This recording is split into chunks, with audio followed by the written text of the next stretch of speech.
And I slept in the cab of the truck, and Rusty slept. We had some sleeping bags and everything.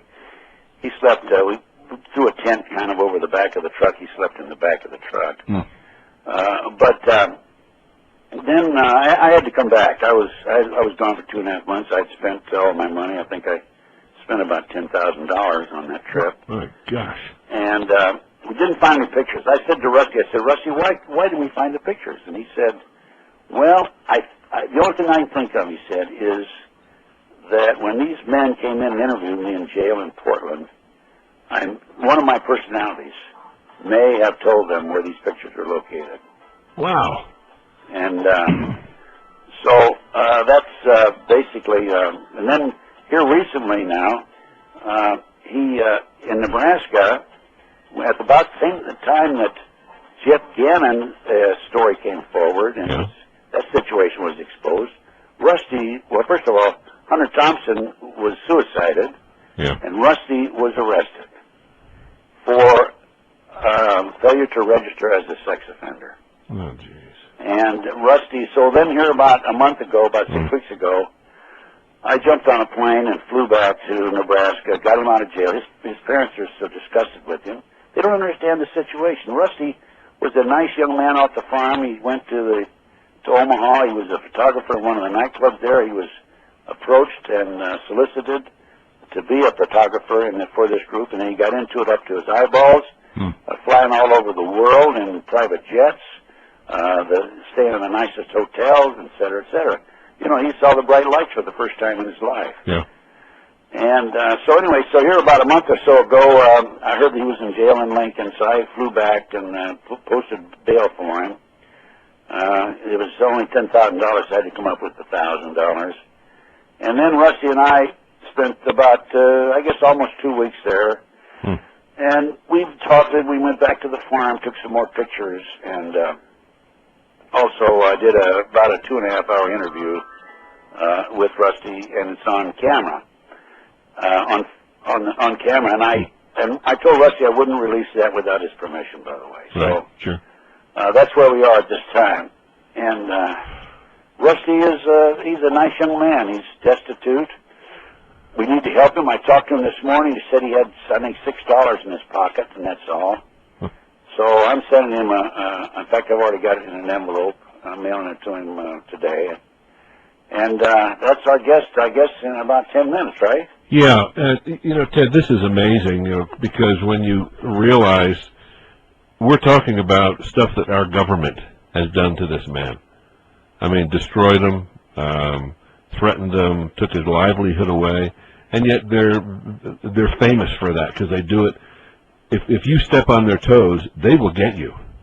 Well, they sure got him. Yeah. They've destroyed his life. Now, he was arrested in Norfolk, and then he went down. I brought him down to Lincoln, which is, I forget how many miles that is, maybe 100 miles. And he had to when I got him out of bail, he immediately registered, and because he didn't consider himself a sex offender, because the charges are taking a picture of a minor, right? So he has not been accused of any real sexual offense. Well, were these sexual pictures or what? No, they were not. They were pictures of girls who were models, according to him. They may have been nudes, but they were not sexual. Okay.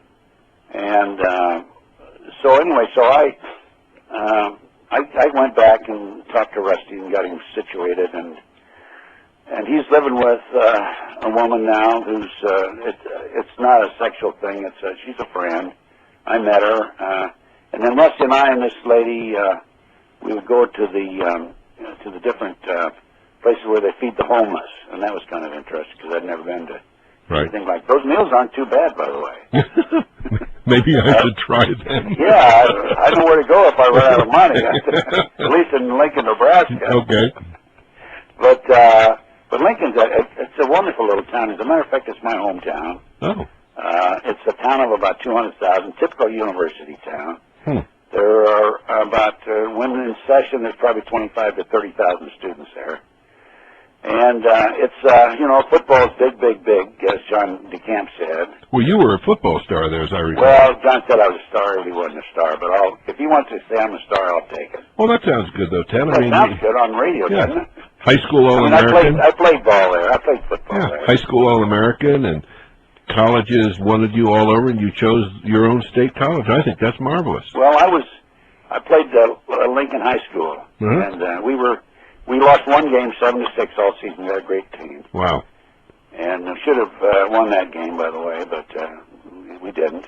As a matter of fact, our fullback went about 60 yards to a touchdown, and they called it back because the referee said that I clipped somebody. So. Oh, so you did it. So that was my nemesis in high school football. I felt so bad about that. We'd have won the game with that, but I think the referee was wrong. I didn't really clip him. I did a cross-body block on the guy, and he said I used my arms too much or something, Well, you were a linebacker, weren't you? No, well, I played linebacker, corner, and blocking back, and mainly. And also, I carried the ball on the kid. I did a little bit of everything. That's good. And I used to love to run into guys like you. Yeah, you know what? I was playing football when I was 42 years old. Jeez. Yeah, because I kept on playing when I was an adult. And I had 3 sons. All of them were football players. My oldest son was captain of the high school team. And they played on Friday night. And then I had an old farm outside Philadelphia, 7.5 acres, and I leveled the back of the cornfield, and we had a football field back there. And every Saturday morning, all the high school kids would come over, and we'd have our second game over there. Oh, my gosh, that's funny. And that's where I played. I played with the boys, and I screwed up my shoulder real good. As a matter of fact, I'm still suffering from it. Sounds like Field of Dreams with Kevin Costner, but football instead of baseball. Well, I had a baseball diamond there, too. I put a backstop up. We had a basketball court. I was athletic director. Okay, yeah. Jeez. And then my number 2 son was all conference, Ted Jr., and then my number 3 son was a tackle. He was the big kid in the bunch.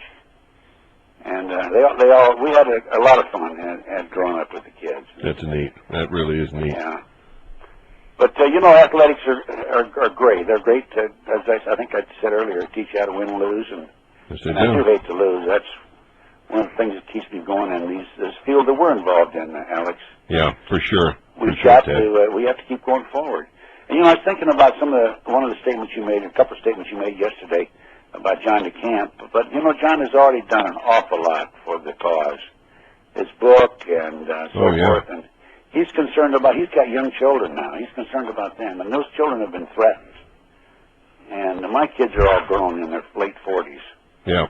So I'm giving away my age now, so.